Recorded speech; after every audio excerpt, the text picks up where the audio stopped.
I'm not a pessimist. I've always had a great deal of faith in people, that we wouldn't succumb to frenzy or rage or greed, that we figure out a solution without destroying the things that we love.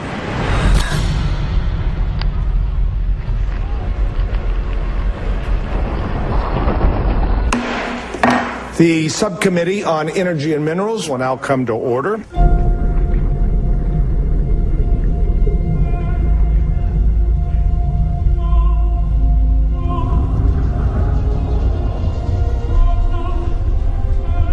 There are numerous deep shale gas basins in the United States which contain trillions of cubic feet of natural gas. In fact, North America's natural gas supply is so plentiful it has been described recently by some experts as a virtual ocean of natural gas. We believe the potential from these 4 major shale basins is enormous, and it is a game changer not only for America's natural gas industry, but also potentially for our nation, our economy, and our environment. I'm here today representing the 30 member states of the Interstate Oil and Gas Compact Commission, who produce 99% of our domestic oil and gas. Studies and surveys by GWPC, EPA, and IOGCC over the last 11 years have found no real credible threat to underground drinking water from hydraulic fracturing. Recently, however, there has been concern raised about the methods to tap these valuable resources.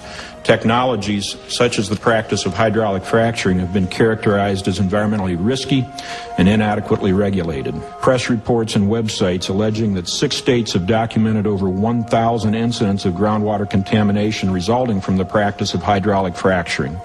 Such reports are not accurate. And it's my firmly held view, and also that of IOGCC, that the subject of hydraulic fracturing is adequately regulated by the states and it needs no further study. Thank you for this opportunity to provide an overview. Thank you. Thank the committee. Thank you. And thank you, always. You don't know what you just thanked him for. Yeah. Hi, my name is Josh Fox. Maybe I'll start at the beginning.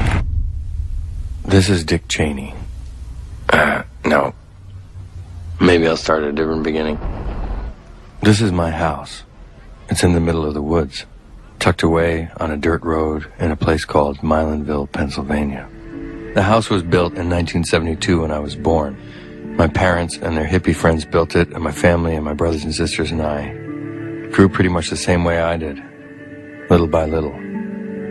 There's a stream that runs down the property, connects to the Delaware River. I've been learning more and more about how water is all connected.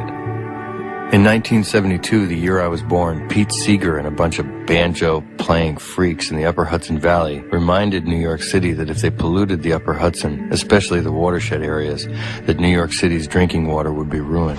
This land was made for you and me. In 1972, Richard Nixon signed the Clean Water Act into law.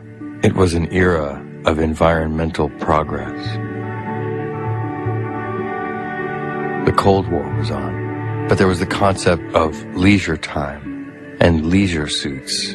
Computers and technology were supposed to bring about the 4-day work week, and everyone was going to have plenty of time romping around the fields and swimming in the rivers. In New York City, they were building this, but 100 miles upriver in Milanville, Pennsylvania, on the banks of the Delaware, we were building this. My first word was hammer. But it's 2009. One day I got a letter in the mail. It was from a natural gas company. The letter told me that my land was on top of a formation called the Marcellus Shale, which stretched across Pennsylvania, New York, Ohio, and West Virginia, and that the Marcellus Shale was the Saudi Arabia of natural gas. I could lease my land to this company, and I would receive a signing bonus of $4,750 an acre. Having 19.5 acres, that was nearly $100,000, right there in my hand. Could it be that easy? You've probably seen ads on television hailing natural gas as the clean-burning transition fuel. American shale basins contain an ocean of natural gas. What I want is to use our resources in America. It's cheaper and it's ours. It's ours. What would it mean if the United States and the rest of the world adopted natural gas as the fuel of the future? We've cracked the code for natural gas supply. And what I didn't know was that the 2005 energy bill pushed through Congress by Dick Cheney exempts the oil and natural gas industries from the Safe Drinking Water Act. They were also exempt from the Clean Air Act, the Clean Water Act, the Superfund Law, and about a dozen other environmental and democratic regulations. And when the 2005 energy bill cleared away all the restrictions, companies like Encana, Williams, Cabot Oil and Gas, and Chesapeake began to use the new Halliburton technology, and they began the largest and most extensive domestic gas drilling campaign in history, now occupying 34 states. The method of gas drilling they use is called hydraulic fracturing, or fracking. It blasts a mix of water and chemicals 8,000 feet into the ground. The fracking itself is like a mini earthquake. The intense pressure breaks apart the rock and frees up the gas. In order to frack, you need some fracking fluid, a mix of over 596 chemicals. From the unpronounceable, to the unknown, to the too well-known. The brew is full of corrosion inhibitors, gelants, drilling additives, biocides, shale control inhibitors, liquid breaker aids, viscosifiers, liquid gel concentrates. On the side of that frac fluid truck, it should say, just add water. Each time they drill a well, they need between 1 and 7 million gallons of water. Each time they go back and frac an existing well, they need an additional 1 to 7 million gallons of water. They can frac a well up to 18 times in its life. They started out west, New Mexico, Colorado, Texas, Wyoming, Oklahoma, and in the south, Arkansas, Louisiana, Alabama. 450,000 wells, times 18, times 1 to 7 million gallons, is something like 40 trillion gallons of water, all of it infused with the 596 chemicals in the fracking fluid. And now they're coming east.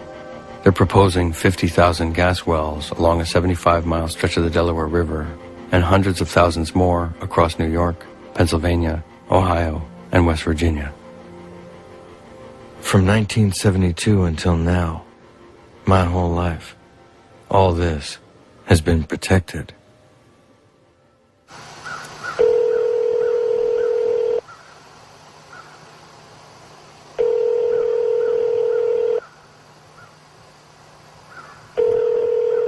You may dial at any time. Yes, may I take a message? Okay, sure. This is Josh Fox. I'm looking to see if we could interview someone on the subject of natural gas extraction, hydraulic fracturing. The best thing to do would be to send an email with your request. Halliburton Corporate Affairs. Did I just talk to you? Hi, this is Scott Halliburton. How can I help you? Record your message at the tone. I'd love to find somebody to interview at Halliburton. So if you'd please call me back, I'd really appreciate it.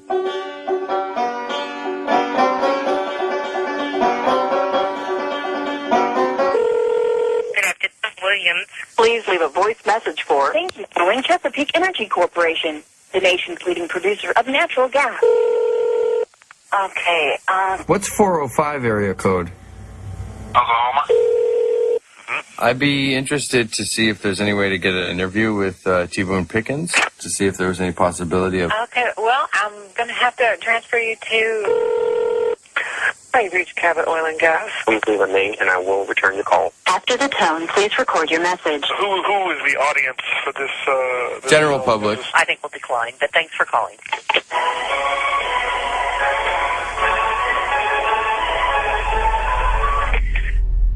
Now, I'm not sure how many of you have direct experience with streams. When I was growing up, we could run up and down the stream for miles, for hours and hours on end.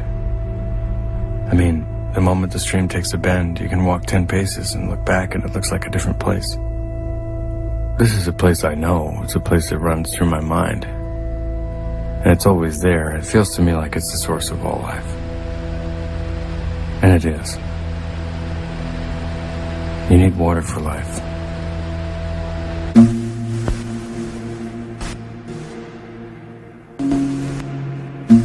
The closest they were drilling to me was in a place called Dimmock, Pennsylvania, about 40 miles from the New York-Pennsylvania border in the Susquehanna River Basin. A company called Cabot Oil and Gas from out of Houston had drilled over 40 wells in just under a few months.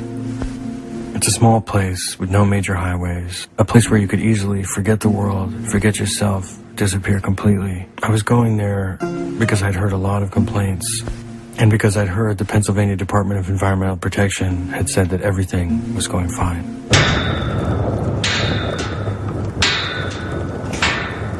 The story of Dimmick starts with a frantic series of distress calls from Pat Farnelli.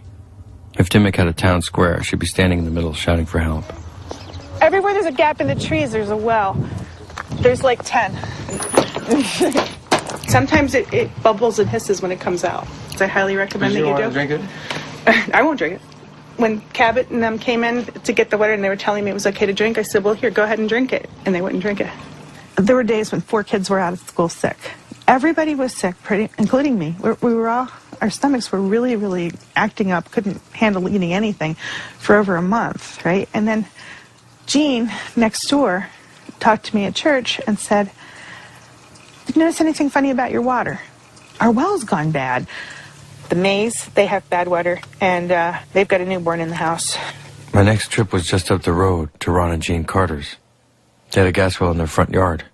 Shortly after the well was drilled, their water started bubbling and fizzing. It turned out to be natural gas.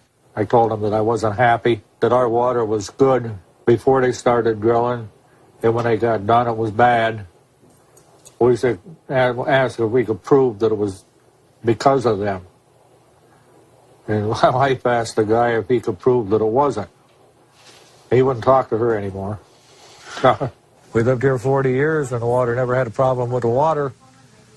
And they drilled. After they drilled, the water was bad. My next trip was just up the street. Norma Fiorentino's water well exploded on New Year's Day. You're kidding! This is my daughter-in-law calling. She's saying there's a special on at noon. DEP says Cabot Oil and Gas has polluted more than a dozen water wells drilling for natural gas front yard. in Susquehanna County. I've lived next to these people for 30 or 40 years, and we're good friends, all of us, and we just have the same problem. DEP, Cabot guys were out here, and I was talking to them about it, and I says, you guys said this water's safe for my mother to drink. I said, I'll be right back. I'm going to go get you a glass of water. And they all put their head down. DEP and everybody put their head down and said they wouldn't drink it. Mason, where's your helmet? Next up on my tour of Dimmick was Debbie May. No helmet, no bike, understand? Anthony, you should have a helmet on too. Go find one. And in the beginning of November, our water turned color. It had started tasting funny, like a metallic-y, and then it turned brown, and then it looked like mud. Cabot sent Quantum Labs out to test it, and the guy looked at it and said, don't drink it, don't shower in it, don't do your laundry, don't do dishes, don't do anything in it. And they so this is your water well down under there? Mm-hmm. And they put that pipe thing on it. And they're venting gas off through this? Yeah. The other thing that was bothering Debbie May, well, was something that was happening with her animals. Sorry, they don't come outside. Their hair was falling out. See how she's going on. And one of her cats was projectile vomiting. We have 3 cats that it's happening to. And then when you said this to the DEP, what did they tell you? They told me I cleaned with too much Lysol. Uh-huh. And I told one of Cabot's attorneys about it, and he told me that it comes from telephone poles. So has the cat been out playing with the telephone poles? The cat doesn't go outside, ever. So his hair's falling out? Yeah. And he's losing weight. Since basically the same period of time? Hi.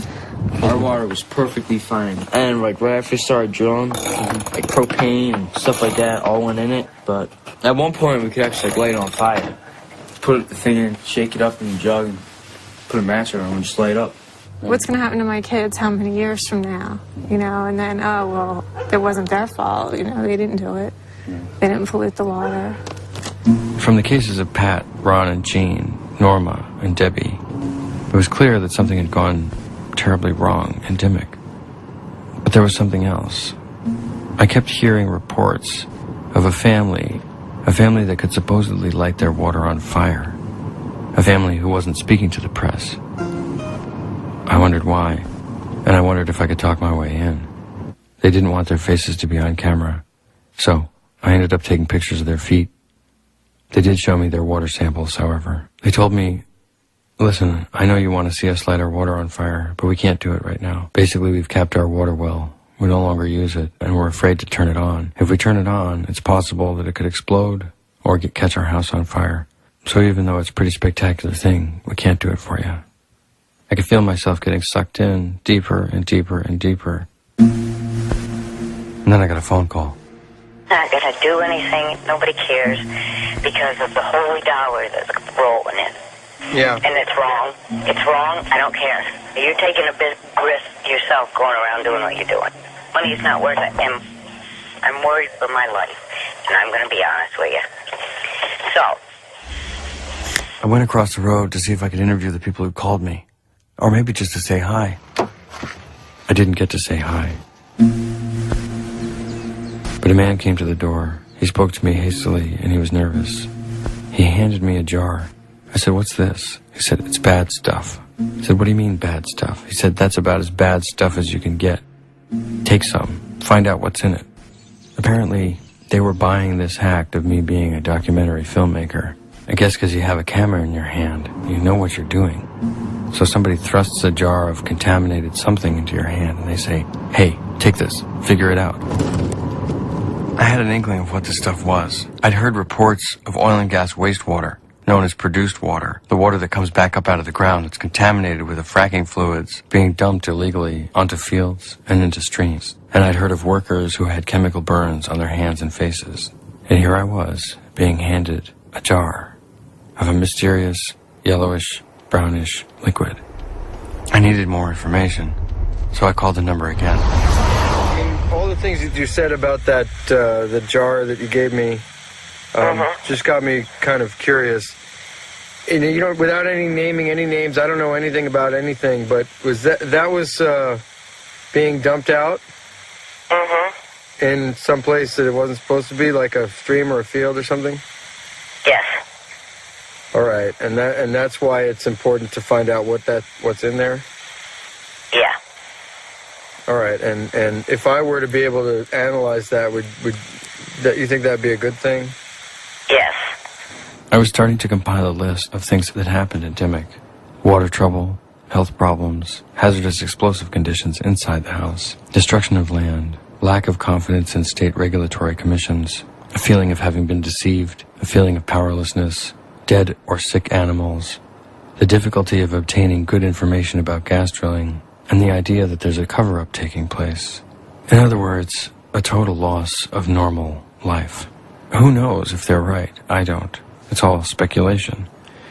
But these citizens certainly felt as if they'd been wronged and that there was no one for them to complain to. On my way to drop off the jar at a water testing lab, I said goodbye to my $100,000. Even more worrisome to me was the knowledge that everyone all around me had been getting these leases in the mail, and a lot of them had leased already. One thing was resoundingly clear. If the industry's projections were correct, then this would be the end of the Catskills and the Delaware River Basin as we knew it. And it would mean a massive upheaval and redefinition of all of New York State and Pennsylvania. But there was no drilling in my area yet on either the New York or the Pennsylvania side of the Delaware. New York State had commissioned its Department of Environmental Conservation to do an environmental impact study, and the Delaware River Basin Commission, which controlled my area of Pennsylvania, had not decided whether or not it wanted to allow gas drilling in the sensitive watershed areas. It stirred up something else in me, the need to find out what was going on. Was Dimmock an exception or the rule? And how was I going to find out? Was I actually going to become a kind of natural gas drilling detective? Okay, I guess.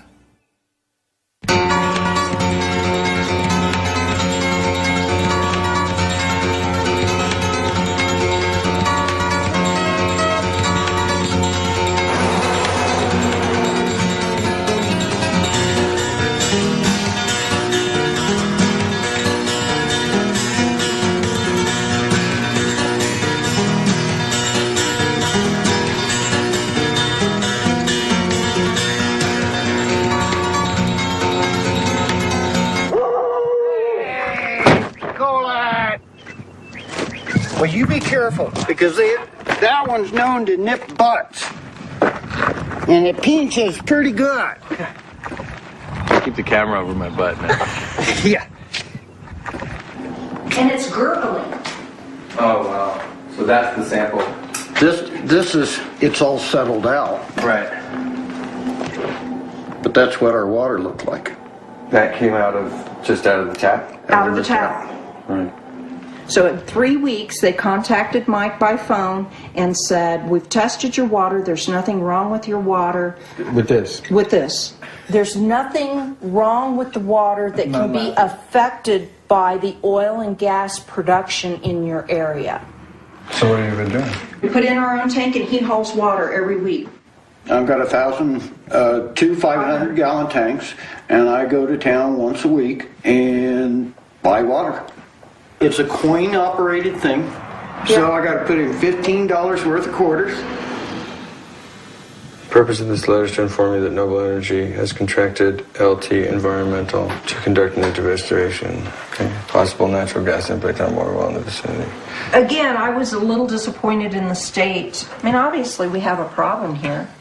2 weeks ago they had the meeting, and I prepared a statement kind of outlining everything. You know, the director of the oil and gas, or acting director of the oil and gas, said, next question. That was Dave. Neil Neslin. Or yeah, he kicked us out of his office two days ago. So is there like a theme to your documentary? Do you have a message you're trying to get across with it? I apologize very much for your inconvenience. I wish you good luck with your documentary. Okay. I'd be happy to talk to you off the record with some background information if that's helpful, but I just can't do it. All right, well, we'll call you. Okay? All right. Again, my apologies. Good luck. Good day. All right, thanks. Yep.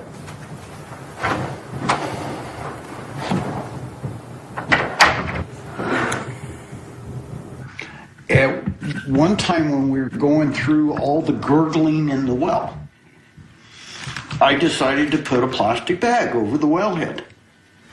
And with minutes, it filled up that bag. So I closed off the bag and I stuck a fuse in it. And I thought, this might be real stupid. So I came in and I told Marcia, I said, why don't you dial 9-1? And if this doesn't go right, hit the other one. Hit the other one.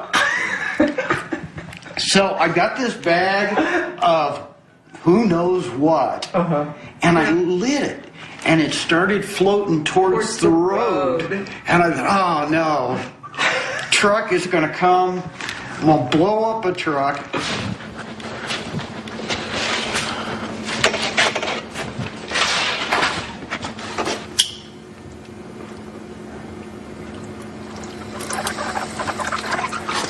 Oh yeah, I saw it go up for a second. Yeah. We'll just give it a second here.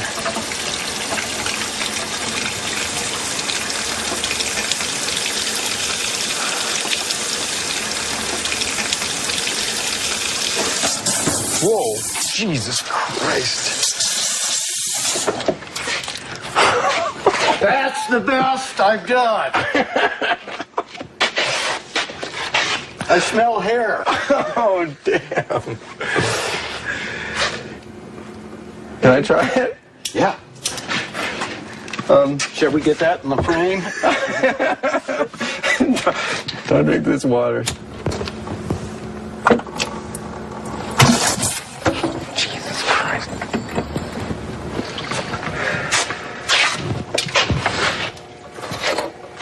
That one was kind of spooky. That even surprised me. And I've been liking that water quite a bit. It's really upsetting, actually. Yeah. You know, it's not supposed to do that. I don't know if I can. That doesn't look very delicious.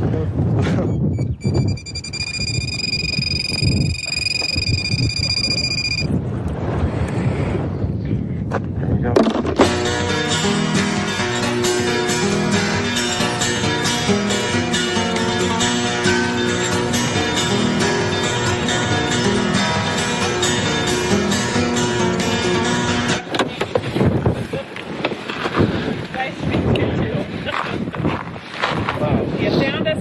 found you. Right on. Those are all wells. Those are all the wells. Yes. The red. Yes. That's where we live. That's why it's called the red zone. Yes. New information tonight on a story you almost have to see to believe. That's right. Flames shooting from faucets inside a home in Fort Lupton. It seemed like such a strange and unusual phenomena. Water so contaminated, it catches on fire. I'm terrified. There are no other words for it. I am absolutely terrified. Amy Ellsworth was so scared she had her well water tested and found out the groundwater is contaminated with natural gas. 2, 3, 4. Wait, did I count that one already? 1, 2, 3. Yeah, 4. Oh, it's hiding behind the tree. 7 or 8. Yeah. I can see from here. But they said it wasn't their fault, and yet at the same time they're supplying you with water. Well, yeah. Well, because they're being good neighbors, even though they don't have good neighbor programs. This company right here. I am the cup is half full person. I am the most optimistic. I believe in the good of people. I say this 3 times a day, all the time. I do believe in the good of people, and I do believe that things will work out the way that they're supposed to work out. I will stand up for what I believe in, and I will fight till the end, and there's no way you can even try to describe that to people. You can't make them understand how a part of who you are is being destroyed by the actions of others for selfish purposes. No one should ever have to go through what I went through and call them crying, begging for help, and be told no. And that's where the system is broken. Shock is one word for it. Terror is probably more effective. That's because Amy is living in a home that could explode. And now we've learned she isn't the only one. It just like popped and caught on fire, and Renee McClure discovered her water is also flammable after she saw our story last night. I want to know that we're safe. Renee worries her family has been drinking the contaminated water for years. This is your bus? Yeah, my school bus. It just seems like in the last year and a half, I'm never healthy. And I've always been healthy, so that's why I don't know what it is. I get headaches all of the time. And, you know, I mean, at least 2 or 3 headaches per week. Actually, the whole family gets headaches. But mine gets so bad where I just have to go lay down. Since you moved here? Yeah. I'd like to ask the Congress people why we're supposed to be living in Colorado. It's supposed to be such a green state. But yet we can't even get clean water out here.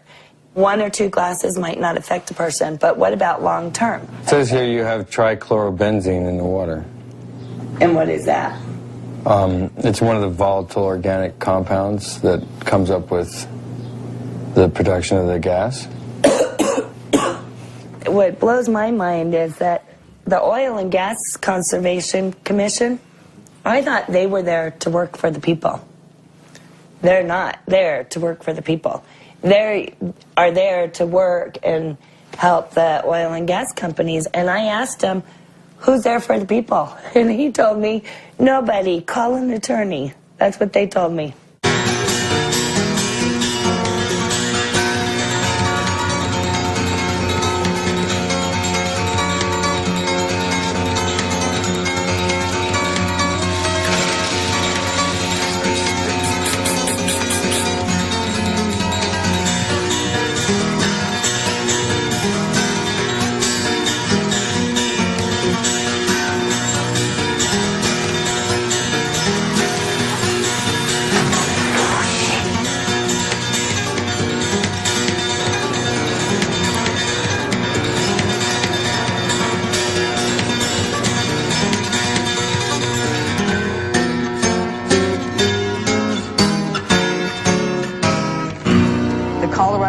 Gas Commission is aware of the situation and will probably be doing some additional testing in the area as soon as possible. Well, the bottom line is, whose responsibility is it to take care of this problem? They're really going to have to look a little deeper into this because it does seem to be more widespread than we thought. Absolutely. Yeah. Very scary. Okay. All right, Heidi, thanks. Let's clear this up.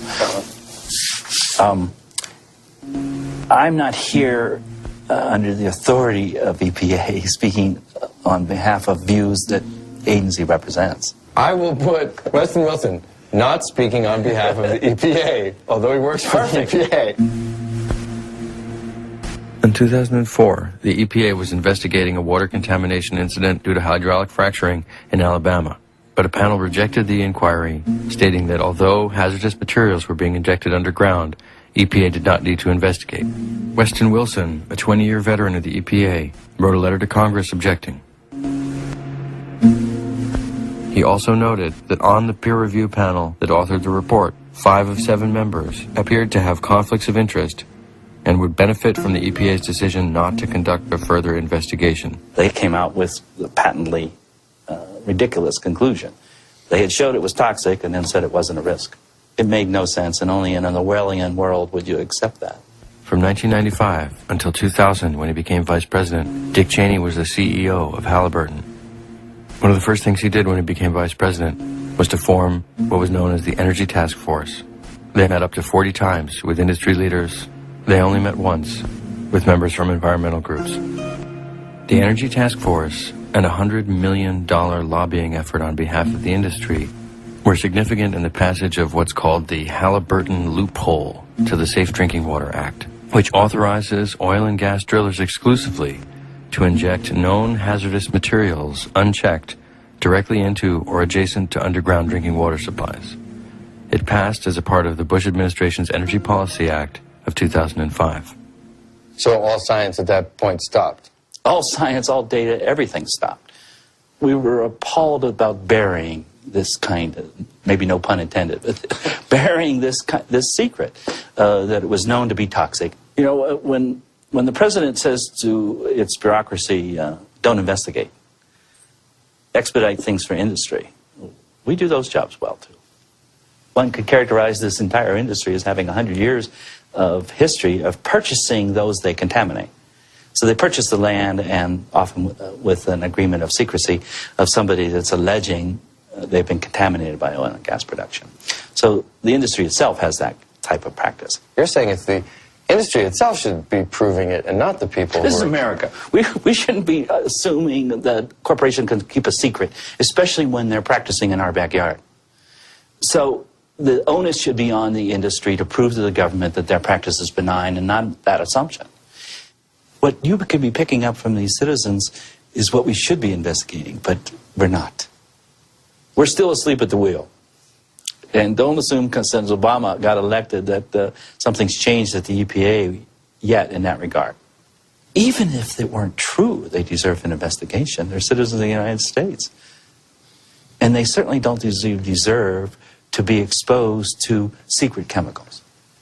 It's un-American. So I understand your question and your frustration, and you're seeing how this may be a pattern repeating itself. But so far, we're not on duty. We're not present as a government agency to answer your legitimate questions. And we must be directed to.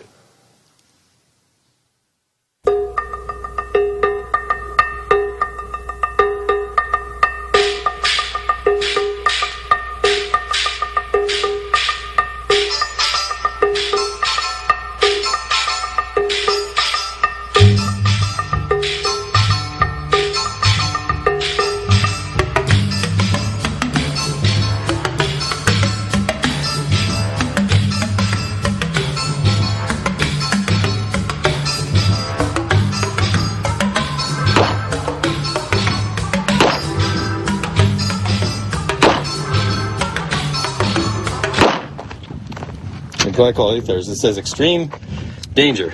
Yeah. Yeah. Extreme health hazard. Yeah. It's almost like having a loaded gun in your hand there, stand there, isn't it? And then you can zoom in. I'm going to take this nice and slow.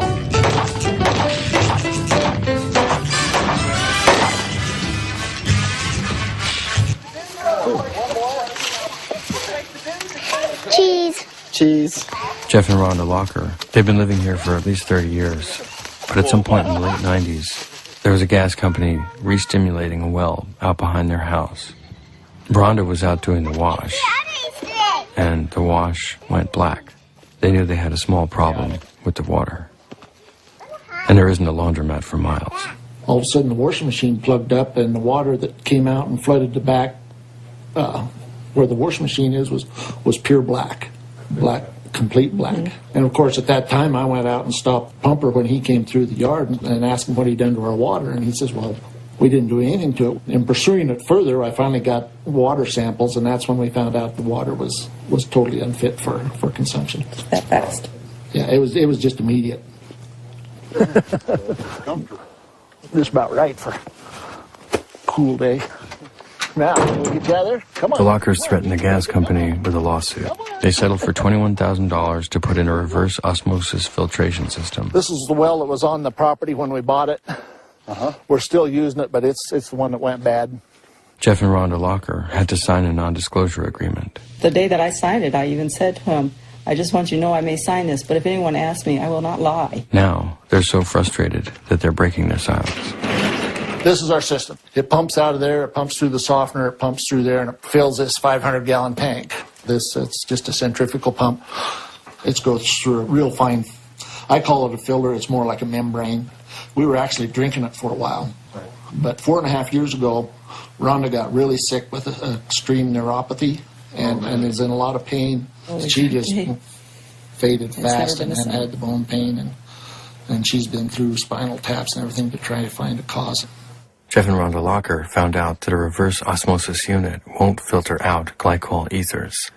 Glycol ethers eat the membranes inside of the filters. We don't drink it anymore. And we haul our water and we... Tell me about hauling water. Where are you getting it from and how does it work? Walmart. Buy it. Like Jeff and Rhonda Locker, after a nearby frack job, Lewis Meek's water went bad. Started smelling like gas. See, 2004, they drilled this well right over here. I don't know if you can see from here, it's 5... Numerous water tests turned up various forms of hydrocarbons and glycol ethers. In Canada, the company doing the fracking claimed no responsibility. With his back against the wall, Lewis had no alternative but to try to drill a new water well on his property. From 180, 160, you could smell gas. And he went in there and we got to 240. And when we put that joint on and started to try to blow it out, well, they came at us.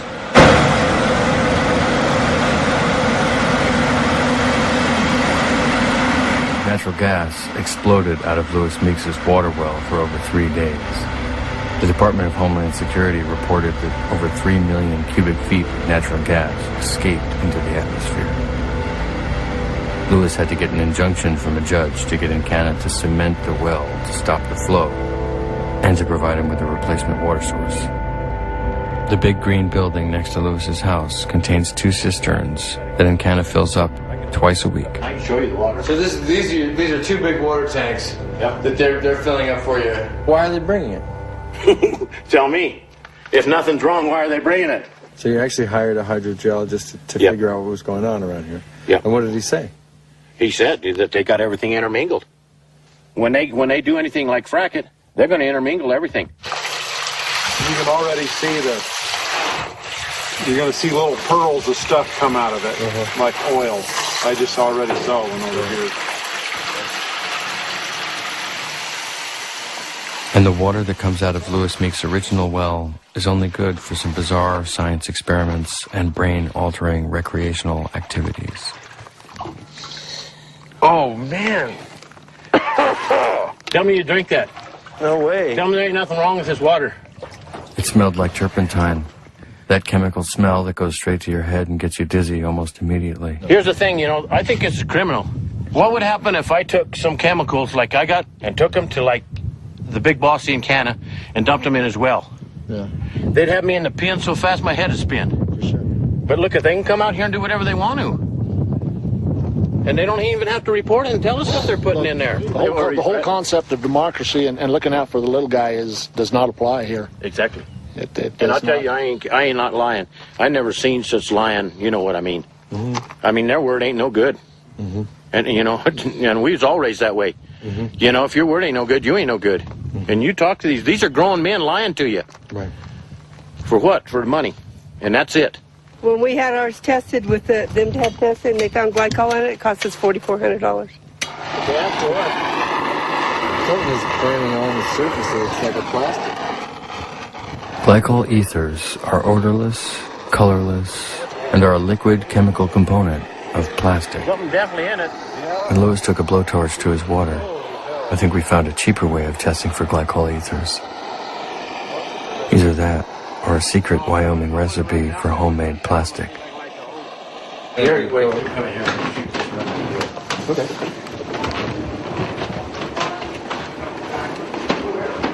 I liked Lewis immediately.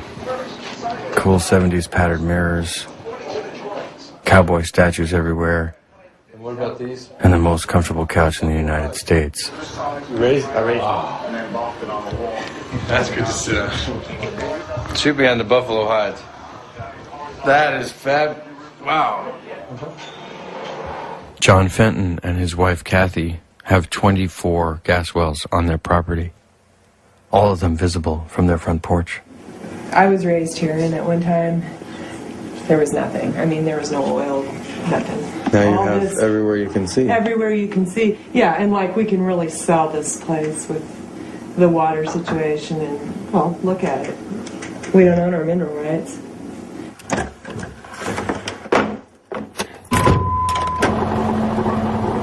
Now see this black cow right here, that little calf? That little calf's, probably less than 12 hours old right there. Oh, really? Yeah, that's a new one there. We've only got a certain, amount of water wells to work with, and God, I don't know how they even drink it, to be honest with you. It's the damnedest smelling stuff, and comes out different colors all the time, but you got to use it sometimes.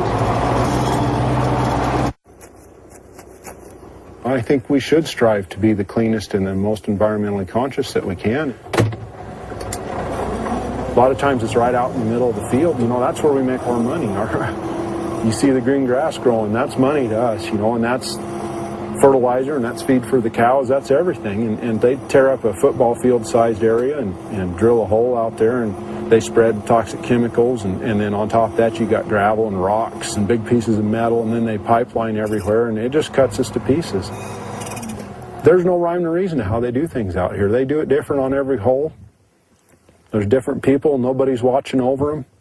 It's a free-for-all.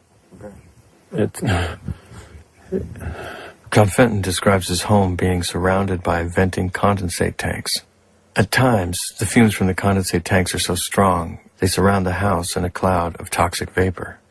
And you can come out here when the sun's coming up, and the air is just brown. The first 100, 200 feet of air is like a brown blanket laying over the top of everything. And, not only are all the animals in there breathing it and absorbing it through their skin, but all the people are too. Kathy and her mother-in-law, who lives right down the road, suffers from headaches, dizziness, and a loss of smell and taste. It's going to be, I know they say you have to let them drill, you got to come to a compromise. We already know that. We've already compromised as much as we can compromise. If they do any more drilling out here, it's just going to force people, it's going to force us out of business off our land. The less people they have to deal with out here, the more they can drill. But they can drill whether we like it or not. It doesn't seem to matter that we're affected. Humans are being affected. If I'd known what it was going to be like, I don't know that I'd brought my family here. I hate to say that because,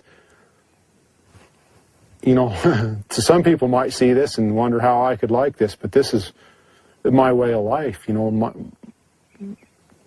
My father and my grandfather were the old-time cowboys, and my grandfather on my mom's side, they were farmers in Nebraska. This is my family heritage, and my wife's, this is their family farm, We're proud of this, but by God, if your way of life is being besieged and your health is under attack, I don't know what else you can do. I don't know where the hell I'd go, though. Where else can I go? This is happening everywhere. That's the biggest thing I want people to know is you're not alone if this is happening to you, because I'm in the same boat you are. And what we need to do is we need to get together and we need to stand up and we need to speak with a unified voice and we need to stand up to these assholes. These little guys are really enjoyable to watch and be around. And we want to raise the best, most natural, clean product that we can raise, and by God, if you're breathing in dirty air and you're drinking water that could be tainted, what's going into these girls and what's coming out in those calves, you got to be sure that what you're putting in them to raise that meat is as pure as it can be. You know, cute as they are, and in a year or two, they're going to be on somebody's dinner plate.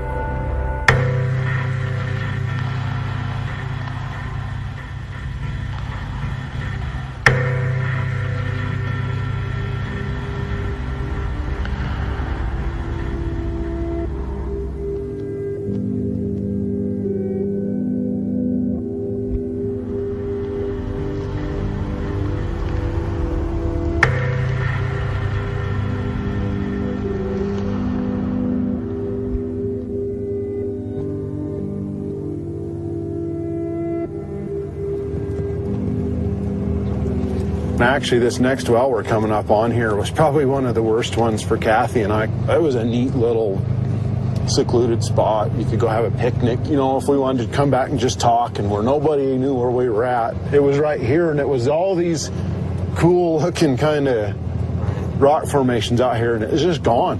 Everybody kind of has one of those, and ours is under a dozer, you know, it just disappeared.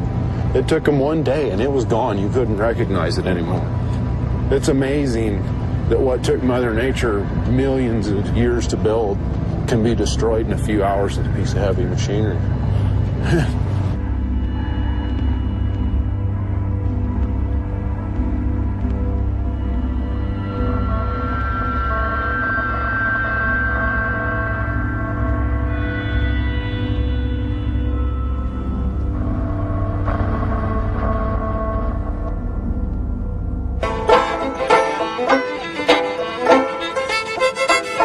I was lucky that between John Fenton's house and where I was going was Wind River Canyon, one of the most beautiful places in the United States, almost enough to keep my mind off of where I was going next. I was going to one of those moonscapes I'd seen in the photographs, one of the biggest and most productive gas fields in the United States. The Jonah gas field is at the foothills of the Grand Tetons.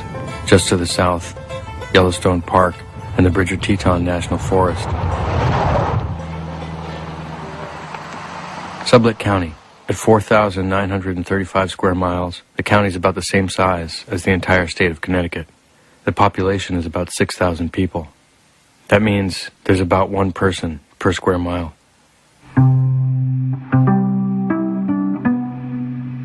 Much of Sublette County is BLM land, Bureau of Land Management land. Our public trust, your land and mine. You can camp anywhere on BLM land because it belongs to you, the public. The BLM's stated mission is to sustain the health, diversity, and productivity of the public lands for the use and enjoyment of present and future generations. The Energy Task Force, headed by Vice President Dick Cheney, asked the BLM in 2001 to find ways to open new federal lands to oil and gas leasing, and in what some call the greatest transfer of public lands to private hands in history, Dick Cheney persuaded the BLM to lease millions of acres to gas companies for exploration and drilling. The derrick tower that you see is the drill rig. The drill rig moves in for 3 to 4 weeks, drilling a hole that's anywhere between 11 and 8,000 feet down to the shale formation.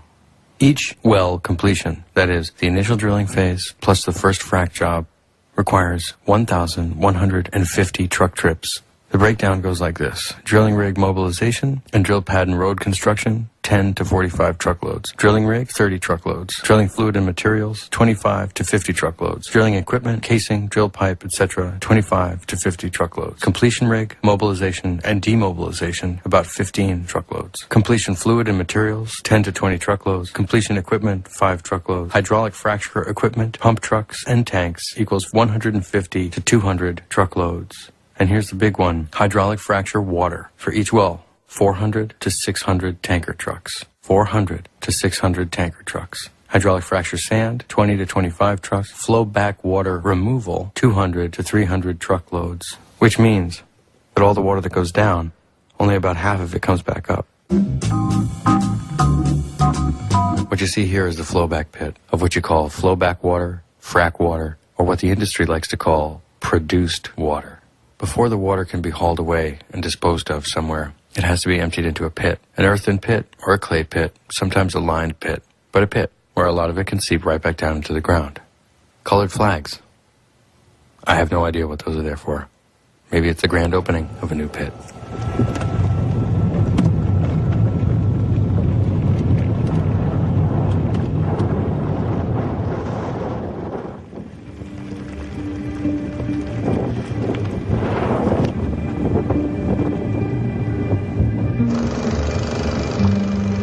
I mentioned the problem of water removal. 200 to 300 trucks per well. That's a lot of water to clean. To get around this problem, the industry employs evaporation sprayers.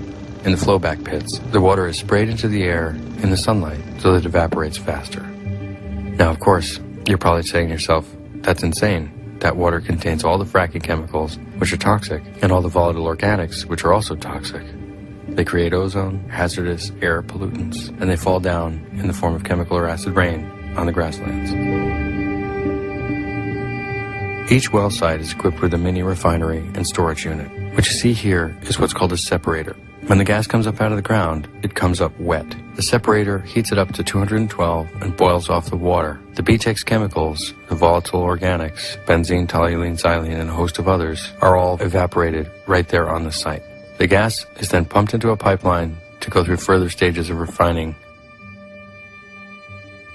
The big tanks you see next to all the gas wells are condensate tanks. The condensate is stored in the tank until a trucker can come and haul it off. The condensate can be anywhere from produced water, which is unusable, to a low-grade jet fuel. It's just sitting there, like a big explosive battery, steaming off volatile organics directly into the atmosphere, 24 hours a day. Numerous air pollution advisories in Sublette County were posted by the Wyoming Department of Environmental Quality, stating that ozone in the air had reached unsafe levels. Ozone's good in the upper atmosphere. It keeps out the radiation of the sun. But down on the ground, it burns holes in your lungs. Sublette County, the size of Connecticut, 6,000 people, had air worse than Los Angeles on a typical day. Right there's a pronghorn antelope. Pronghorn antelope is not a part of gas development. But the Pinedale Anticline and the Jonah gas fields are directly in the path of the 1,000-year-old migration corridor of pronghorn antelope, mule deer, and sage grouse. And yeah, each of these species is endangered and has suffered a significant decline of their populations since 2005. After a while, a gas rig just seemed like a car, made in 1890. A car without a windshield, without safety bolts to hold the seats in, without an airbag, without seat belts, without crash test ratings. Something fundamentally unsafe. If you think about a car made today, there are probably thousands and thousands of safety features.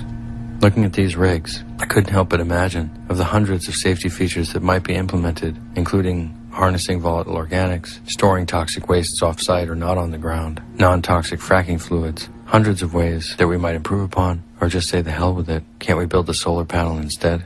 I zipped around. I got lost on the snaking, winding roads that lead in and out of the gas fields that aren't marked. Each access road leading to one, to another site, to another site, to another site. Nobody was monitoring it. I could drive right up wherever I wanted. It was BLM land. It was mine. It belonged to every United States citizen. No one told me to leave. No one told me I shouldn't be there.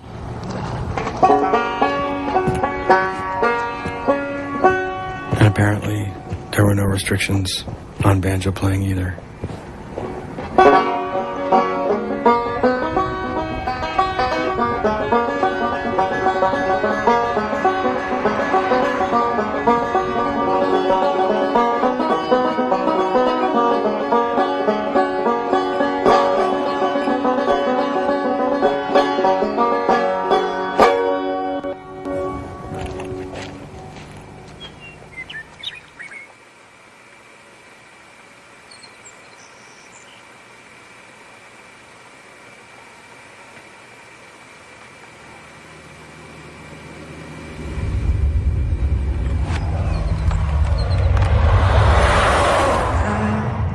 Show the world how to smile. I could be glad all of the while. I could turn the gray skies to blue if I had you.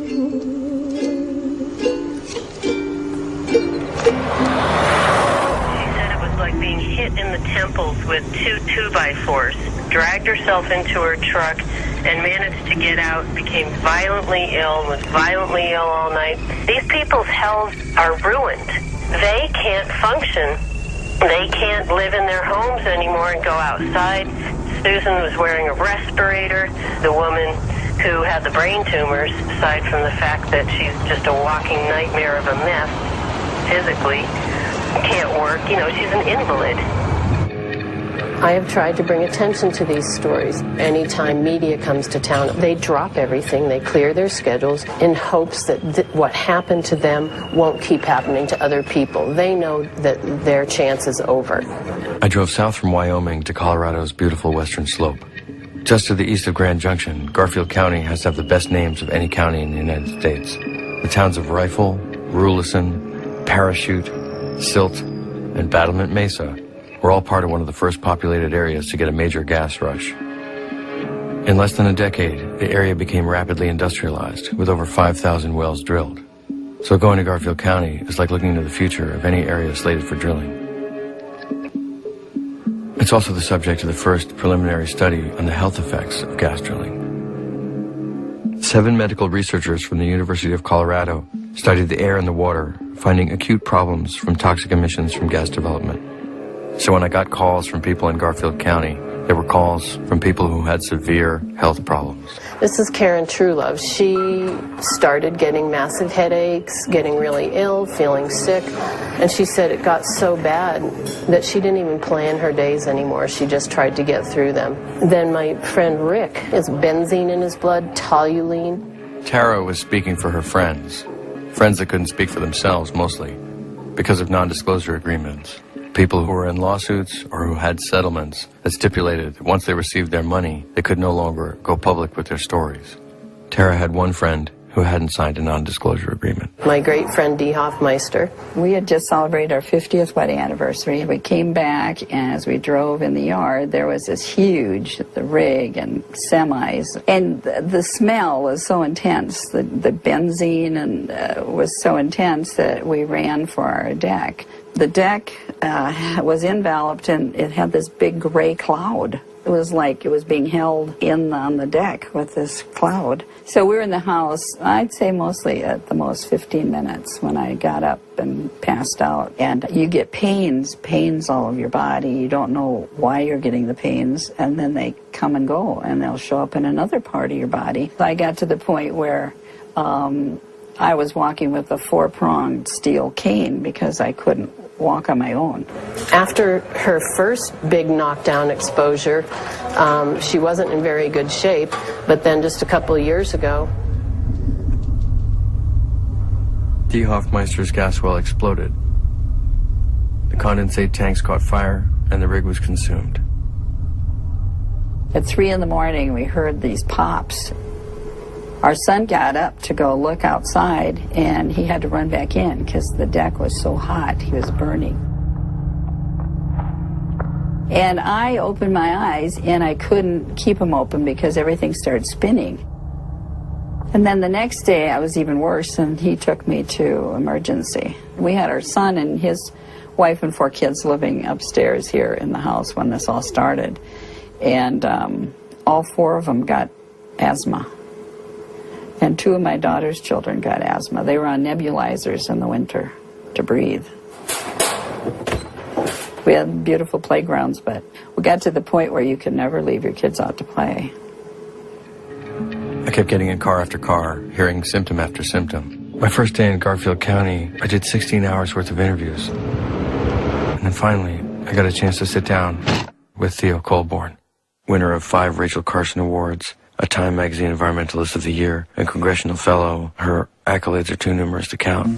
We've begun to look at what's being used to drill a well, data that the government should be collecting but isn't collecting. We've been able to get our hands on some of that. Because of the exemptions, fracking chemicals are considered proprietary, like the special sauce for a Big Mac or the secret formula for Coca-Cola.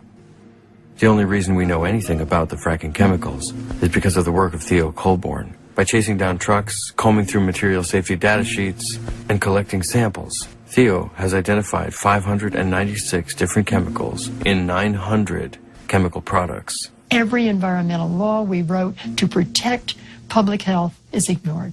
But the neurological effects are very insidious. 3 years ago, I started getting really dizzy.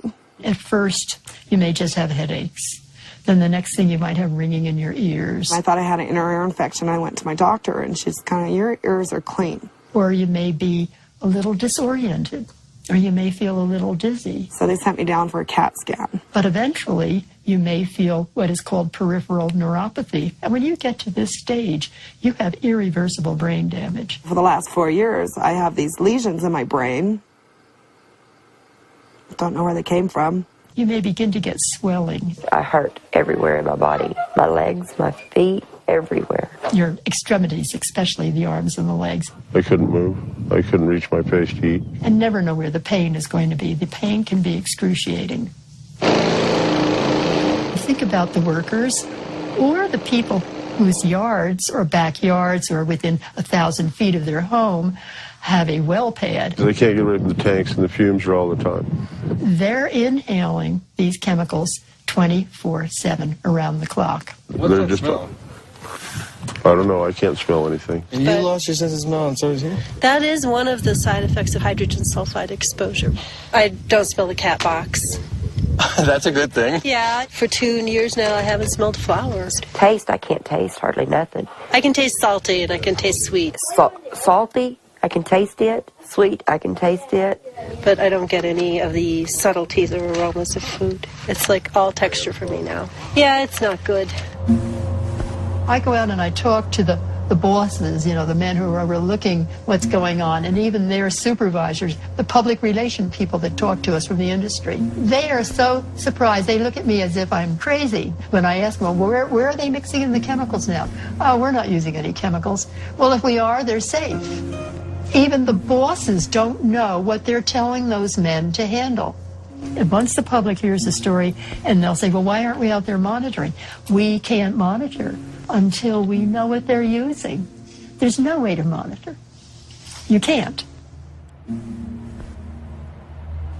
Leaving my interview with Theo, driving around, it was clear that there'd been no planning at all. All the gas drilling infrastructure was spread out like a teenager's bedroom. A pipe yard over here, a waste pit hidden behind a mountain over there. Thank God my last interview had a sense of humor. So the other night I had this dream that I was in this high school, or this middle school maybe. I was in this restroom, and there was feces everywhere. I was appalled. Somebody, by God, is responsible for this. It's the principal. So I was trying to gather up this crap, and I was handling it. I was trying to put it in bags. And I thought, okay, well, I'm going to present it to the principal. I'm going to put it in a bag. I'm going to put it in a really pretty bag. And then I'm going to put ribbons on it because I really want to get his attention. I want to drop this bag of crap on his desk, and I want to shock him. So he thinks it's a present, but when he opens it, it's crap. And it'll get his attention, and I'll take responsibility. I mean, God, how symbolic is this dream? So you know what? Finally it dawns on me. Crap is crap, no matter what kind of package you put it in. That was my lesson. That was my message. It ain't pretty anymore. There ain't no way you can make it pretty, Josh. Stop trying to make it pretty. Just do it. Just show it for what it is. 115 million cubic feet of gas was estimated and acknowledged to have blown out into West Divide Creek. It's on up beyond that, and it's on down also. It goes all the way down, probably a quarter of a mile, half a mile. Because it's really bubbling out here, just like Steve said. It's like a Pepsi bottle. You ready? Mm-hmm. Oh, yeah, it burns. Yeah, I'd say. Keep your face out. That's Divide Creek. That is where the seep occurred in 2008 in the summer. There was dead crawdads, there was dead rabbits, dead birds, which I still have the bodies. You have the bodies? I have the bodies in the freezer. House? Yeah, in the freezer? Because even DOW hasn't been able in almost a year to figure out who to send them to. And this is all in Canada? Yeah. You feel like you don't want to sit down or get in the water? Yeah, because you don't know. You don't know. My dad, he was down here all the time in the summertime, and drinking out of the creek, because the creek was good creek water. Sure. The year of the seep, it was discovered in April. He'd been drinking out of the creek for a month. He was dead 2 years later of pancreatic cancer. There are no weeds in the funnel. We've taken the weeds out. We're just going to do the gas. Same way. Cover the seep. Now, the whole seep's not covered. It's still bubbling all around it. All right, you ready? Now, that's still burning yellow. Now, this is 12 inches high, and the flame's going up probably another 12 inches, so you got 2 feet there. Were they fined for Divide Creek seep? Yeah, biggest fine in Colorado history. $371,000. I don't think it bankrupted the company. The corporate business model is to come into an area, develop it as fast as you can, and if you trash anything, you make the people who you impact prove it. You make them argue it in a court of law, and the last person standing gets bought off and you move on.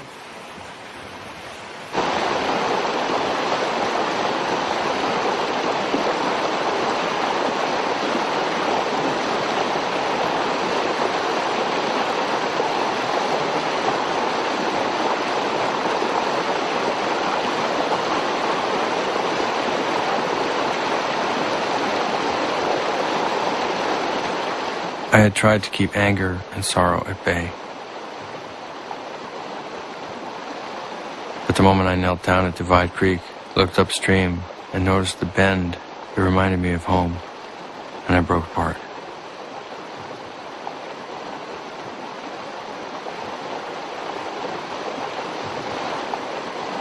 She said she has the dead birds and the frogs that were in the creek in her freezer.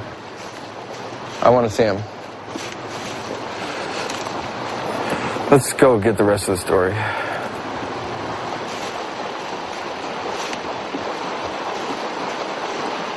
God, you remember that dream?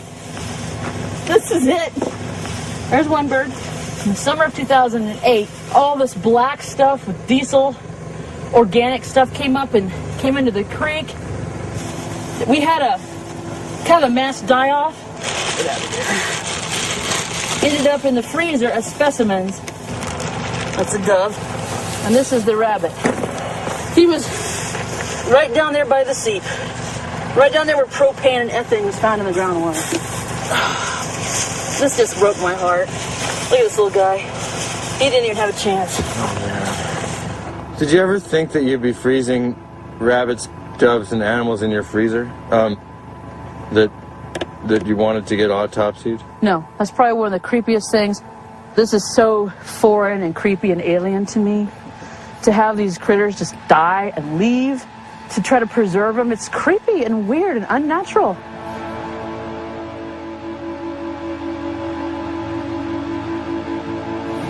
And then put them in that bag. All right, in this Walmart bag? Yeah, in that Walmart. You can't get this at Walmart. Just that you know of. If you really wanted that you know of. All right, thanks. I'll see you later. Take care. Right. Be positive. You too.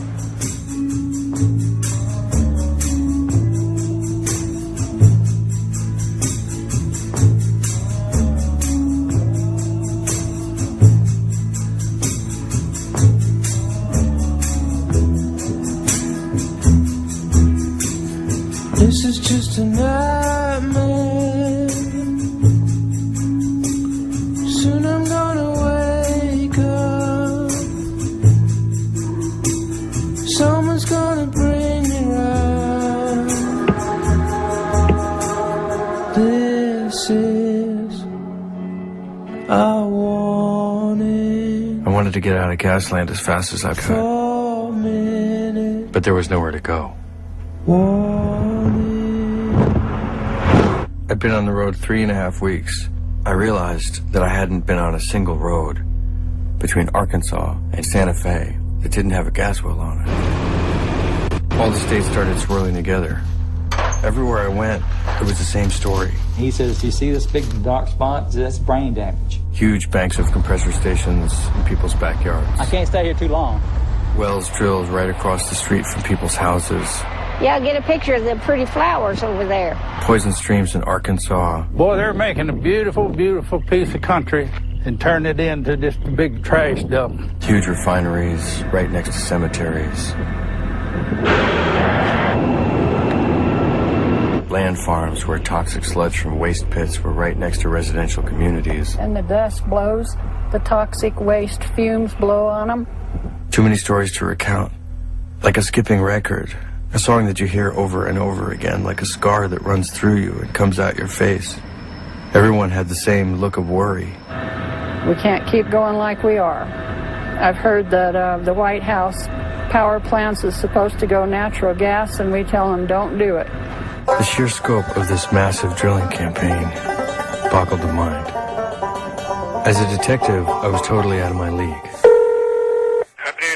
Good afternoon, Halliburton Communications. Is there any particular state that you're looking at? I'd really love to do an interview with Cabot. To hang up. You may hang up. I will pass on the message. I do suggest that you resubmit the email. Call me back in a day or two. Thanks, and have a great day. Bye. I wanted to get home, get a sense of the bigger picture. Then I looked at the map. To get home, I had to go through the bigger picture. Texas. The Dallas-Fort Worth Metroplex. The Barnett Shale. The place all of this started. Here's a map of the Dallas-Fort Worth metropolitan area. And all those dots you're looking at here are oil and gas wells around Fort Worth. On most of the dots, there are multiple wells. So each of those dots is a what they call a pad, and from each of those pads, they can sometimes drill 2, 5, 10 wells. So if you take each of those dots and multiply it by 5 to 10, you start to see why we've now got about 10,000 wells around the city of Fort Worth. The Texas Commission on Environmental Quality had no idea. The TCEQ had no idea how many gas wells were being put in and were in the ground around the city of Fort Worth. We were interested in kind of getting a handle on this. What were really the emissions that were coming out from the oil and gas sector? And we didn't want to rely on the state's numbers. The state had just admitted publicly that they didn't know what the emissions were, that their numbers were grossly underestimated. So we did our own.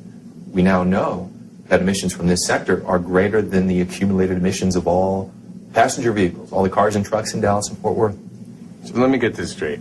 You're saying that oil and gas development in the last how many years is greater than the total car emissions for the entire city? That's right. If you look at the latest inventories of what emissions are from passenger vehicles like cars, trucks, vans, motorcycles, it turns out it's about 200 tons a day of emissions, the kinds of things that form ozone and fine particles. Now if you take a look at the latest emission inventory that I worked on with Environmental Defense Fund from the oil and gas sector around the city of Fort Worth, it's about 200 tons a day. The rigs were burning diesel, some of them 800 gallons a day. But that wasn't all. There was something coming off the condensate tanks. I'd seen these condensate tanks everywhere, all across the United States, but I never got a chance to look at them through an infrared camera that picked up hydrocarbons. All right, there it is. Okay. Tank, vents, school. Right. Condensate venting. Oh, wow. Yeah, you see that? This is just what's coming off the top. Yeah. And that's why you shouldn't walk up that ladder, which I've done. Isn't that amazing? Whoops. Yeah. What is all that stuff? I found out what that stuff is when I got a call from the mayor of Dish. Hey, we're going to have to turn off the TV for a little while. Can you go sit at Daddy's chair in his desk? I'm not going to leave you, baby. I'm going to be right out there. The town of Dish is 2 square miles. It's about 150 people. And in 2005, the town changed its name to Dish in exchange for Free Dish Network. So everybody in the city gets Free Dish Network for a period of 10 years. We have 10 huge, massive lines coming through here, or meeting here. Those 10 lines carry 1 billion cubic feet of gas a day. So we have 10 billion cubic feet of gas going through the town of Dish every day. At most places where pipelines converge, there are compressor stations, huge turbine engines that compress the gas into the pipeline. Pipelines are designed to have this release where they're shooting natural gas into the air. Of course, they tell you that this all shoots up goes straight to the moon and there's none of it lingering around. There's a cloud lingering over one of our subdivisions. When things like this happen, most of the people in the community think that they've just taken their last breath. Calvin Tillman was so frustrated with the TCEQs in action that he commissioned his own air study. The results read sort of like the back of a pamphlet that you don't want to pick up at the American Cancer Society. Study found, and I quote, amazing and very high levels of known and suspected human carcinogens and neurotoxins. These chemicals include benzene, dimethyl disulfide, methyl ethyl disulfide, ethyl methyl ethyl disulfide, trimethylbenzene, diethylbenzene, methyl methyl ethyl benzene, tetramethylbenzene, naphthalene, 1,2,4, trimethylbenzene, MNP xylenes, carbonyl sulfide, carbon disulfide, methylpyridine, and diamethylpyridine. Benzene in the air was at 55 times the public health standard. Carbon disulfide was at 107 times the health standard. The report states that acute impacts to health will occur with these concentrations of chemicals in the air. The cancer and neurotoxins will also have an impact over the long term. And one of the sites, it's kind of humorous, but it's not humorous, is that there's a sign that says no open flames, no smoking, and then there's a barbecue grill sitting underneath it. You know, so some guy is going to be cooking his hamburger one day and blow up the town. One of the problems with the Clean Air Act is that it tends to focus on the largest single sources. But the oil and gas sector isn't just one large facility. So you have these massive companies like Devon, ConocoPhillips, who, because out in their gas fields or on their oil fields have thousands of little sources, each of those little sources is exempted from the Clean Air Act. Now, the accumulated emissions from those thousands of sources are huge. It can apply to many different places because there's lots of different communities that are sitting right on top of shale formations. If the drilling happens in those formations the way it happened in Fort Worth, very unregulated, Wild West, then it'll be a real tragedy because we learned our lesson here, that you've got to stay on top of this. You've got to look at the issues as it's happening and don't wait until you've had development for 10 years the way we did, because then it's just a big mess. If the cumulative air emissions in Texas were huge, what were the cumulative water impacts like? This whole area produces, and the groundwater is contaminated from the production, from the drilling, from the old pits in this entire area, contaminated with a lot of the heavy metals like barium, which is the weighting agent in drilling fluids, arsenic, cadmium, chromium, lead. I have a number of clients who were like exercise buffs and things that drank, you know, huge quantities of water each day. Right. And they were getting arsenic poisoning. They'd go to the hospitals and the doctor would ask their spouse to step out and they'd go like, do you think your spouse is poisoning you? And this part of Louisiana and the Gulf of Mexico, just to the south, has been receiving oil and gas waste for 60 years. 1/3 of all the natural gas in America passes through the Henry Hub. This is where we take all the byproducts, all the wastewater, throw it out to sea, hope it doesn't come back. During the hurricanes of Rita and Katrina, it did come back. It was the sediment that had accumulated in the water bodies for decades, where people had been dumping and dumping and dumping. The storm surge just scooped it up and layered it up. Here, the sediment sludge was all over the place, everywhere, just coated the land. The organics that are here on site are the benzene, toluene, xylene, ethylbenzene, a lot of formaldehyde, a lot of the semi-volatiles that are very long-lasting, like the polynuclear aromatic hydrocarbons. And then you have all the heavy metals that are associated with the drilling fluids, barium, arsenic, lead, cadmium, chromium, mercury. And all of those chemicals are there in the tanks, in the flood walls, in the heater treaters, in the storage tanks. But there's no protection from the storm surge. Everything that you see below an elevation of 6 feet, all that contamination, all those products got washed into the environment. And this happened all over where the storms hit? All along the coast, in Louisiana, Mississippi, Alabama, Texas. How many sites is that? How many sites? Yeah. Hundreds of thousands of sites. I tried to wrap my head around what Wilma was saying. The slow accumulation of 50 years of drilling that had created a permanent contamination situation in southern Louisiana that could probably never be fully cleaned. And the thought of the entire coastline from Mississippi over to Texas being contaminated with oil and gas waste made me think about what the effects could be of this drilling on all the rivers that I'd visited. I'd seen a map that showed you actually what the river systems in the United States really looked like. They weren't these skinny lines like veins, but something much more comprehensive. And with all of these major waterways under duress of 34-state drilling campaign, I wondered just how extensive the damage would be if this continued for much longer. I was on my way home. All I wanted to do was clear my head, think things through, get out of crisis mode. The phone rang again. It was the water testing lab.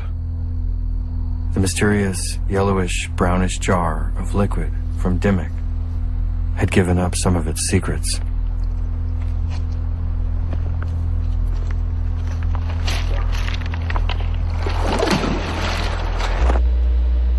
Barium and strontium are drilling muds. They're lubricants for the drill bit. Iron and chloride and conductivity were extremely high. With pure distilled water, you have a conductivity of 0. This was off the charts. But the scariest and most difficult part of the test to get my head around were two things I'd never heard of: total Keldol nitrogen and MBAS, or methylene blue active substance. MBAS are reactive agents that turn blue when it comes into contact with detergents or surfactants. Now, detergents don't sound so bad. You wash your laundry with them. But you don't want to drink a detergent. And you certainly don't want to drink a surfactant. Everything that enters one of your cells enters through a surface. Do it again, promise. A surfactant will allow oil or other substances to pass through surfaces by dissolving them. So if a surfactant gets into a stream near fish, it'll dissolve the fish's gills.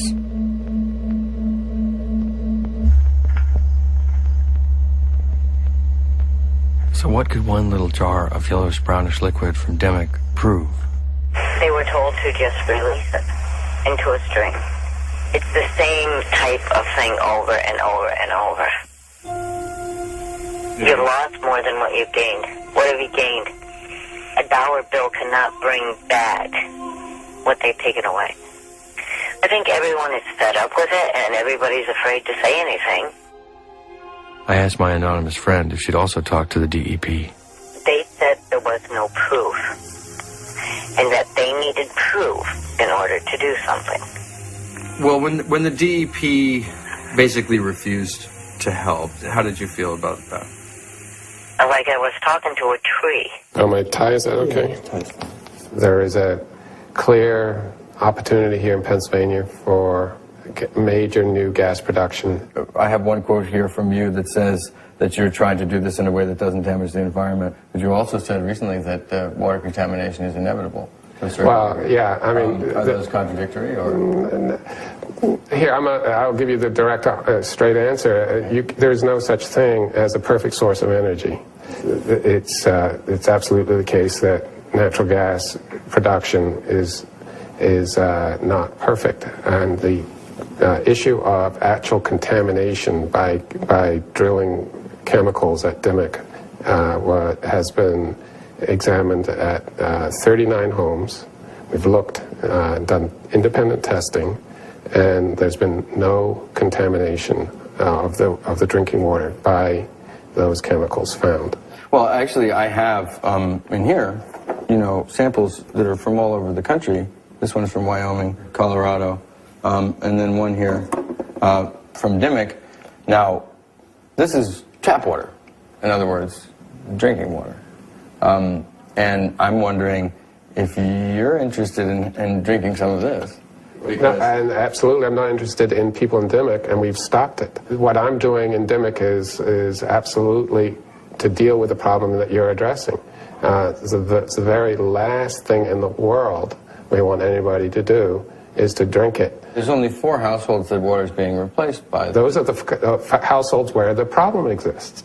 If there were 10 households, we would require it for 10. If there were 15 households, we would require it for 15. If there's an individual who's had their water contaminated by gas migrating that's not getting their water replaced, I want to know about it. Every single person who has had that occur to us has their water replaced. The bottom line is what matters. We're not going to allow folks who have had their water contaminated as a result of drilling to sit there and have to drink that kind of water. One of the things about being on that side of the camera and this side of the camera, you guys get to, at some level, wash your hands of everything. The folks on this side of the camera have to make some real decisions in the real world. And until somebody comes up with, I guess, the hydrogen economy, I don't have perfect answers to all these things. And I have to make trade-offs. And those trade-offs recognize that you're often taking 2 steps forward and perhaps 1 step back. And that's a lot of the decision-making that goes on right now. I actually view it in the opposite way, as not a person behind the camera, as a person who lives in Pennsylvania, as a person whose water is in jeopardy. Do you really believe that it's adequate to replace water with cisterns? Can you replace a stream? Well, replace a stream? Which one do you live on? Calkins Creek, which is a tributary to the Delaware. Okay. Well, you see a problem there. I want to know about it. And this is a serious point. That's where this whole project starts. Right. That's exactly right. We have a good staff here, and they're out there on the sites. But we're also absolutely eager for the public to let us know about problems. Look. No, I know. Here's the card, Just a few short months after this interview, the Pennsylvania Department of Environmental Protection suffered the worst budget cuts in history, amounting to over 350 full-time positions being eliminated and 25% of their total budget cut. In the midst of what could be the largest natural gas drilling campaign in Pennsylvania history.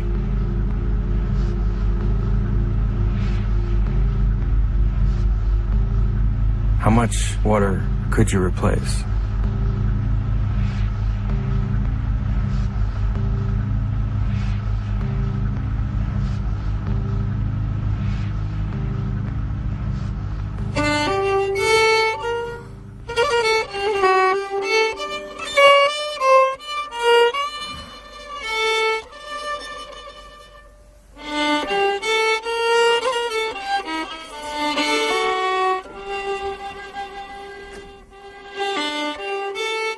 So I'm going to show you a little bit here on the map where New York City and New Jersey and Philadelphia's water comes from. What you have up here in the green area, that's the New York City watershed. It's supposedly a protected area, although all of this area on the map that you see here is slated for gas drilling. The green and white areas you see on the map, that's the New York City watershed and the Delaware River Basin. Altogether, the combined watershed supplies water to 15.6 million people. 6.8 million in New York City, 5.4 million in Pennsylvania, 700,000 in Delaware, and 2.9 in New Jersey. It's the largest unfiltered water supply in the world. The reservoirs were created 100 years ago. Industry has leased hundreds of thousands of acres within the New York City watershed and the Delaware River Basin. That could mean 50,000 gas wells in the combined watershed area. As of spring 2010, there is no drilling in the New York City watershed or the Delaware River Basin. But that could change any day now. When we look at other planets in the solar system, what are we looking to find? Water. Now, it's not going to be good as New York City tap water, but you're looking on Mars for water, and everyone has these great discussions because it's all about water.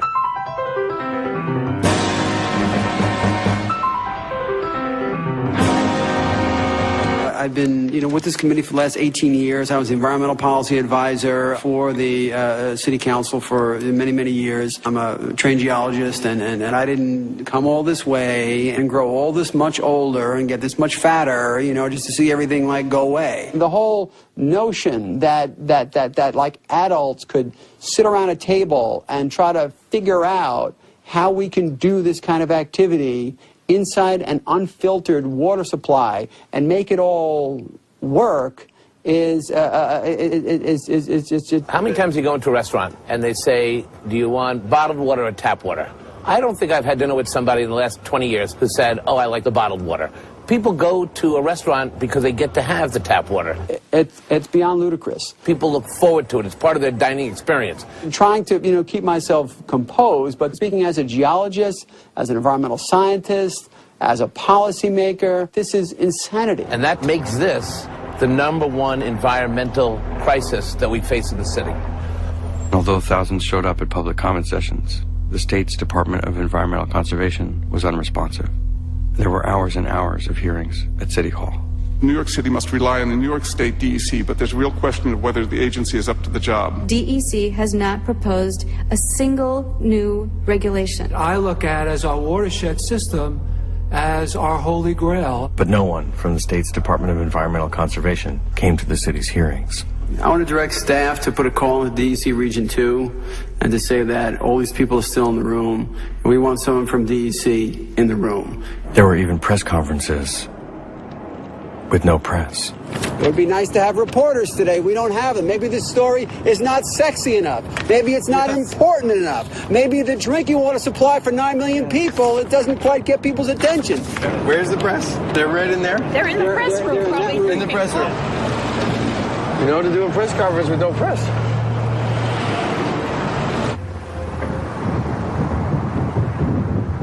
I'd heard that the United States Congress was convening a special session on unconventional shale plays, especially how they related to water contamination and Diana DeGette and Maurice Hinchy's Frack Act, a piece of legislation that's 1 paragraph long that simply takes out the exemption for hydraulic fracturing to the Safe Drinking Water Act. All we have to do is think back, because there was a realization back then of how the kind of drilling that had been going on for more than 20 years was having a negative impact. It was poisoning wells. It was making people's lives very, very difficult and dangerous. As the situation with energy changed, the drilling for natural gas was pressing to be able to do it in the least expensive way so that they could have the highest profits, rather than being honest and open about the kinds of things that they were doing. You have to have more information, more details, more understanding. You have to have the people who are doing it being honest about what they're doing. Somehow, from my back porch across the nation, I was going to wind up in the halls of Congress and finally have a chance for industry and lobbyists to express themselves in this film. The Subcommittee on Energy and Minerals will now come to order. In recent months, the states have become aware of press reports and websites alleging that 6 states have documented over 1,000 incidents of groundwater contamination resulting from the practice of hydraulic fracturing. Such reports are not accurate. Studies and surveys by GWPC, EPA, and IOGCC over the last 11 years have found no real credible threat to underground drinking water from hydraulic fracturing. Now, why is hydrofracking raising such concerns? The materials used for hydrofracking don't biodegrade. Once they're in the environment, they're in the environment to stay. If just 2% of these hundreds of thousands of wells go south in some way or another, that's thousands upon thousands of incidents, and I invite questions about that. What Mr. Appleton is doing is searching for a problem that does not exist. Because looking at all these other examples in all these states, there has not been a problem with hydraulic fracturing. And I'm proud that I'm supported by the oil and gas industry because they employ a lot of people in my state, and I'm going to stick up for them. And I'm tired of people trying to shut down an industry when they're not educated on the facts. And if you weren't able to do this hydraulic fracturing, how much more would we be dependent on foreign oil and terrorism? I'm not aware of any documented cases where hydraulic fracturing has failed. Your time's expired. So, Congresswoman DeGette. Thank you very much, Mr. Chairman. Out west, we've had a lot of experiences with different kinds of mining techniques that have caused human health risks and severe environmental damage. Now, Mr. John, you say that hydraulic fracturing absolutely does not pose a threat to drinking water. So if that's true, why would you object to the disclosure of the chemicals used in the fracking process under the Safe Drinking Water Act? As I mentioned earlier, the information packets that we provide to the... Why would you object? If it's perfectly safe, why would you object to disclosure of the chemicals that are used? What I was saying was that we have disclosed today and prior to the hearing... Which chemicals are used? Yes, ma'am. In each process? They're listed in a fact sheet that's been provided by in that Chesapeake. case, you would have no objection to my bill. We've supplied that information. So would you have an objection to my bill then, since you've already supplied that information? I'm not personally familiar with your bill, ma'am. That makes chemicals used in hydraulic fracturing subject to the reporting requirements of the Safe Drinking Water Act. As stated earlier, we believe that the current regulatory framework... We believe the current regulatory framework... So yes, you would object to my bill, because you don't think we would need to report it under the Safe Drinking Water Act, even though you say the chemicals are safe. Correct? Correct. Okay. How about you, Mr. Kell? Are you saying that hydraulic fracturing fluids cannot possibly be to blame for water contamination seen in cases across the country? Allegations that were presented through certain media outlets relative to 6 specific states. We did not survey all states that have oil and gas activity, and therefore would not make the statement that no one has ever identified. Thank you very much, Mr. Chairman. All right, Mr. Hinchy. Mr. John, I just want to follow up on some of the things that were just being talked about. And I know that your company is engaged in a lot of hydraulic fracturing. What chemicals are used in the process? If you would indulge me to pull it from the sheet and to be sure that I read it correctly, I wouldn't want to offer something from memory that was incorrect. Please speak a little closer to that mic. We want everybody to hear you. Thank you, sir. We've listed... Do you want me to go through all of them, sir? I'll start with hydrochloric or muriatic acid as a chemical that would help dissolve some of the muds in the wellbore. We would use an antibacterial agent such as glutaraldehyde. We would have a need for a breaker that would take away some of the viscosity from our fluid that we would use an ammonium persulfate. We would need a corrosion inhibitor to allow the casing strings and the pipes that we use to be preserved. What's the corrosion inhibitor? Testing my site here, it's dimethyl formaldehyde. The cross-linker that we would use would be a borate salt. Then use also a friction reducer, petroleum distillate, an iron control agent in some applications, is citric acid, potassium chloride, and we would also use an oxygen scavenger. I wanted to ask Mr. Appleton if you're aware of any of the independent empirical research that has been conducted that in any way suggests that fracking does not pose a risk to water supply. Anytime you put chemicals like are used in fracking into the environment, it's a risk to water supply if they're not properly regulated. Well, this subcommittee is now adjourned. So here's where we're going to end. The FRAC Act is making its way through Congress, and industry is lobbying hard against it. Neither New York State nor Pennsylvania have moved to protect the watersheds. I don't know what's going to happen around here.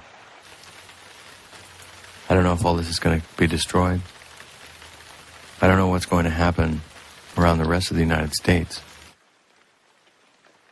Whether all the friends that I made on this trip are going to get some relief. I guess in large part that's up to you. One thing I've found deep inside is a love for this whole country. There are pieces of my backyard at Divide Creek in Colorado, in Pavilion, Wyoming, in the streets of Fort Worth, in the cemeteries and schoolyards of New Mexico.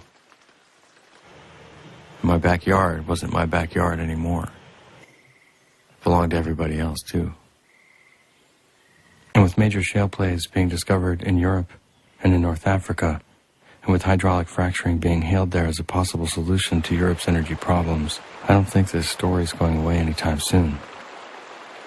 And it's possible that GASLAND might stretch a little bit further than my backyard into yours.